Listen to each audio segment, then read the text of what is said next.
Hi, everyone. I'm Catherine Gregory, co-founder of Modern Wisdom Press, and I'm here today with our author, Leah Johnson, who has a 20-year career in campaign politics and public government affairs, and she's written an amazing book called Finding Fantastic Joy. And it's a beautiful memoir and story of her own personal journey through trauma. I am so excited, Leah, that you're here and that you have courageously shared your story in the pages of this book.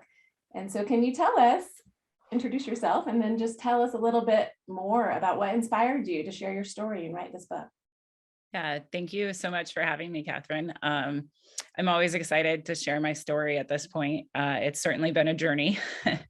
uh, the decision to share the most vulnerable details of your life is certainly not an easy one. But, a number of years ago, I had some pretty significant life changes, and was forced to really confront what was important, what mattered. And so I could have gone one of two ways.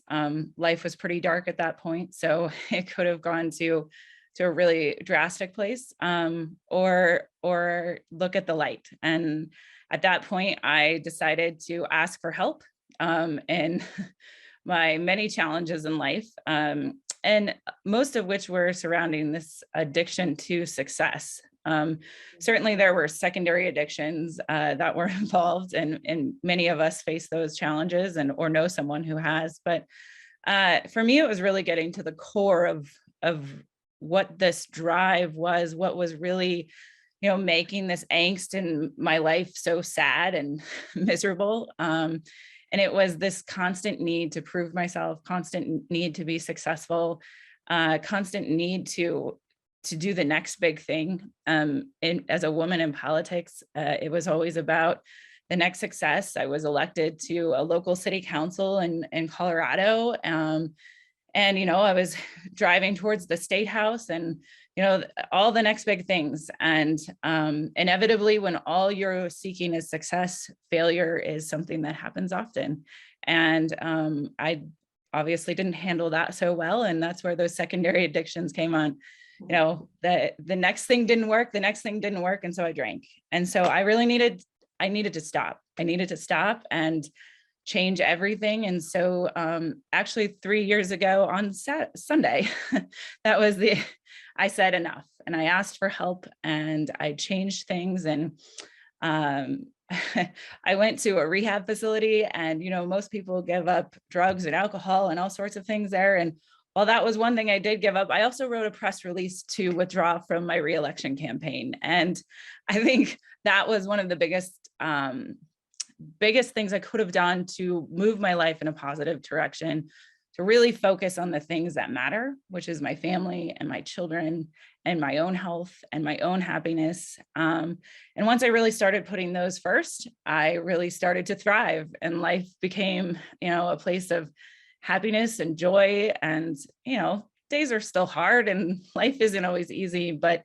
at least I'm not sitting in the space of desperate sadness every day. At least my foundation is not in pain and trauma response, but rather a place of seeking fantastic joy.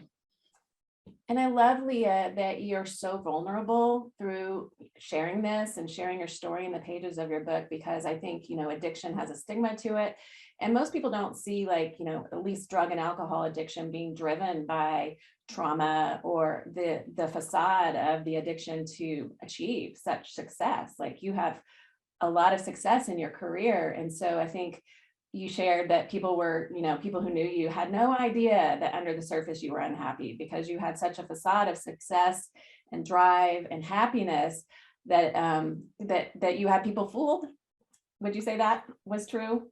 I think I had some people fooled. Those that were closest to me certainly saw the spiral and the downward progression. But I think when you're a public official and you're in that position, you're out there in the community, and you're always putting on a front. And so, to the general public, it seemed like I was probably okay. I mean, but there were still signs and indications that perhaps I wasn't. But it didn't matter. I just kept pushing. I kept pushing to the next success to prove that, I could be a young mother and I could have a child while serving on city council. And while those are all important things for us to navigate and encourage women to do, we really need to do it in a manner that allows women to be set up for success and not put in these additional situations where, trauma is triggered and this need to prove becomes so much that it's so consuming that you really forget who you are. And so for me, it's now really a mission of absolutely women need to run for office and have babies while running for office, but we need to be honest about what that experience is like. It's hard and sometimes it's really not fun. And to expect women to just be perfect and to be able to do it all in stride and, stilettos in the suit and the baby on the hip, it's just, it's not a realistic expectation. And I felt like, once I went through it, it was important to tell my story so women can grow and be even more authentic in these leadership roles instead of trying to be something we're all not. Absolutely. And I love that you took the experience from the campaign world and the political work that you've done and applied it to your own self-advocacy campaign. And I think that's how you've framed, the book and the work you're doing in the world now is looking through the lens of self-advocacy and creating a campaign for yourself in order to put your own needs first and to be authentic, like you said. So can you tell us a little bit about the framework that you share in the book? And I think you have a upcoming retreat as well. Yeah. So, I've been working on campaigns since I was 15 years old. It's something that I found early and I've been passionate about. And so it's what I know. And so when it came time to tell my own story, telling it through the lens of what I know made a lot of sense. And that's campaigns. And so, finding fantastic joy is how to build a self-advocacy campaign for yourself and how it led me out of darkness. Taking the elements of a campaign, research, fundraising, advocacy, being a campaign manager of your own life. These are all really important elements to turn inward.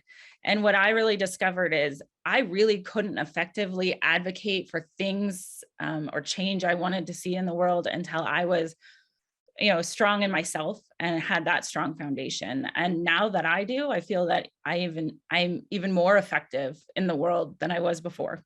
I had a few things on my resume before all this happened. And so now, it's really, laser focused and creating that balance and creating boundaries, all while working on the things that I'm passionate about. And, it's an amazing thing. And there's been some great opportunities that have come out of this. I have done a significant amount of work. And one of the things, fundraising, filling your bank is what I call it in the book, is for me, it was really travel and spirituality. And in fact, those two merge really well together.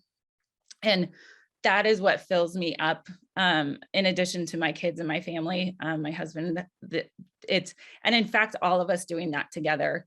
But really, that's that spiritual journey that I've been on and finding what I connect with and my own personal meaning here in life and my role here on earth at this time. So I am now going to take a group of women down to the place where all of this really started for me, which was Teotihuacan, Mexico, just outside Mexico City in July. And hopefully expose a few more women to this awesome power of connecting with something greater than you and really connecting with the Great Mother and that energy that allows you to heal and to identify the traumas and the challenges that you face, let those go, and then, release yourself back into the world in a way that you're stronger and more authentic and happier and healthier. Well, you're such a shining example of that, Leah. And, anyone leading a retreat that's titled or around the theme of finding fantastic joy, which is your book title, your beautiful happy book. I mean, I want to go on that retreat. That sounds amazing because yes, let's all find fantastic joy together. Well, and I think for me, that's been the power of it too.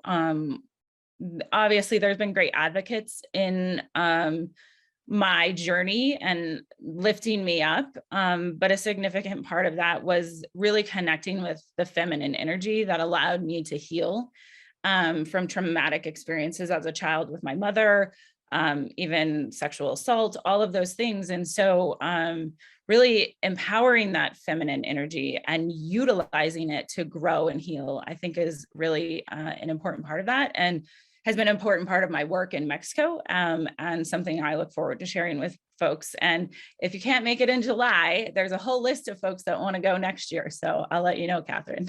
Perfect. Perfect. And so can you tell us a little bit about who the ideal reader of this book is, who your ideal client would be for a retreat like this? For a retreat, for sure. I think it's a woman who's seeking something more, knows that there's deep trauma, knows that there's healing that needs to happen, and wants to take the step to do it. And that's the hardest part, is taking the step to do it. Taking those steps to say, I need something more, I need help, I need comfort, I need the energy of ancestral healing, or that maternal power, whatever it is, and saying, I'm going to take this leap and I'm going to grow. And I will say that 5 days in Teotihuacan is decades of healing, at least in my experience, and perhaps why I was able to expedite it so quickly in life, and able to come out, because otherwise the darkness was very imminent. Yeah, and I love that readers of this book actually get practical guidance and tools that they can apply in their own life now, that really help them to kind of shift that external focus. Maybe it's addiction to achievement, maybe it's addiction to other things, but that external focus is shifted back inward in such a loving, compassionate way, so that you can walk away from reading your book with actual guidance to apply in your own life. And I think telling your story in this way is such a unique gift, and I am just really honored to have been a part of your coaching journey in the writing and the editing and the publishing. And so thank you so much for being courageous enough and brave enough to be vulnerable and share your story. And I encourage anyone who's seeking more support in this arena in their own lives to reach out to Leah. So Leah, will you tell us how to reach you? Yeah, so my website is just findingfantasticjoy.com. There's a form on there you can fill out, and it comes right to me. I certainly would love to hear from you. I enjoy sharing this story at this point. It truly, a friend of mine the other day was at a presentation of mine and said how it really helps energize me and helps me grow. And it's truly empowering for me to empower others to find healing and find that growth. And so I want to connect with people who are seeking that. And I look forward to those opportunities, and I'm humbled by all of the support and outreach that I've already had. It's just been amazing. When you write a book about your life and divulge very dark details, especially as someone who has been in public office, there's a level of scary that I cannot explain. But at some point I felt I could no longer lead if I didn't do it with an authentic story behind me. And this is my story. This is who I am. This is what you get. And so that's where we're at. So beautiful, Leah. Thank you so much for being you and for shining the light. Well, and thank you, Catherine. It was a pleasure to work with you all. Thanks, Leah.